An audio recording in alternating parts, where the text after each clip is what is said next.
রাত্রে বাজে 2টা, ঘুমার জন্য প্রস্তুত হয়ে ফোনটা বালিশের পাশে রাখলাম।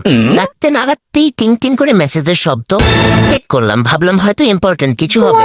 একটা আপু মেসেজ দিছে, কাস্টমার বলতেছে, আপু আপনি কি ঘুমায় গেছেন? বললাম যে না আপু বলেন। ভাবলাম কিছু জরুরি কথা হবে। বললাম আপু একটা কেক লাগবে কালকে। আমি বললাম কালকে লাগবে, আচ্ছা ঠিক আছে। তারপর আমি জিজ্ঞেস করলাম কি ফ্লেভার লাগবে, কেমন ডিজাইনের লাগবে। আর কোনো মেসেজ দেয় না ভাই, কি কাণ্ড। 5 থেকে 10 মিনিট হয়ে গেল, কোনো রিপ্লাই দিল না। হঠাৎ করে যখন আমি আবার ঘুমের জন্য প্রস্তুত নিব, টিং করে একটা ছবি পাঠাইলো। পাঠায় বললো যে আপু এই ডিজাইনের লাগবে আর এই ফ্লেভারের লাগবে, হবে কি? আমি বললাম হ্যাঁ হবে, কিন্তু দাম পড়বে 1500 টাকা। তারপরে সাথে সাথে রিপ্লাই দিয়ে বললো না আপু এটা 1500 টাকা না, আমাকে 700 টাকায় দিতে হবে। আমি তখন রাতে 2টা বাজে বসে বসে ভাবছি এই মহিলা কি আমার ধৈর্যের পরীক্ষা নিতে আসছে। তারপরে বললাম যে না আপু 700 টাকায় সম্ভব না এটা। তারপরে বললো যে আচ্ছা আপু 800 টাকায় দেওয়া যাবে। আমি বললাম না আপু হবে না। তারপরে বললো 900 টাকা। আমি বললাম না আপু। কাস্টমার বললো 1000 টাকা। আমি মনে মনে ভাবতেছিলাম এই আল্লাহ এ কোথা থেকে চলে আসলো আমাকে রাত্রেবেলা ঘুমে ডিস্টার্ব করতে। তারপর আমি বললাম যে আপু 1200 যদি করতে পারেন তাহলে এইটার সিম্পল ভার্সনটা আমি দিতে পারবো আপনাকে। কাস্টমার অনেকক্ষণ সিন করে রেখে দিল আমাকে। আমি ভাবলাম অর্ডার ক্যান্সেল।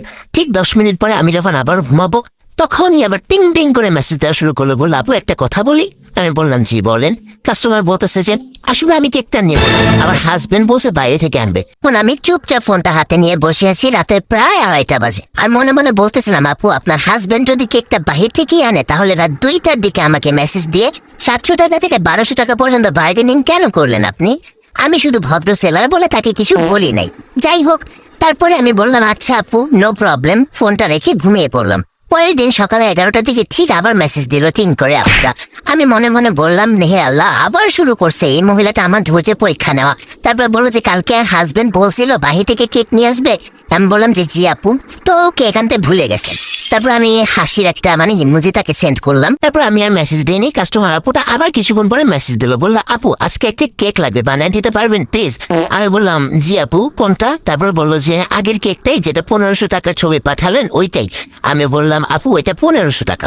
কাস্টমার আপু আবারও বলছে আপু 700 টাকায় হবে না, আর কামদার ইমোজি দিচ্ছে। তারপর লিটারেলি আমারই কান্না চলে আসতেছিল। তারপর আমি বুঝলাম যে এই আপুটা আসলে কেক কিনতে আসেনি, এই আপুটা আমার সাথে বার্গেনিং এর প্র্যাকটিস করতে আসছে।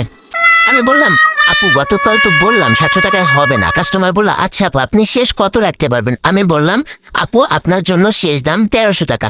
বলে 1100 টাকা করেন আপু প্লিজ, আমি রেগুলার কাস্টমার হব। কেমন লাগে ভাই আপনারা জাস্ট বলেন আপু, আমি টাকা পাই ভাই।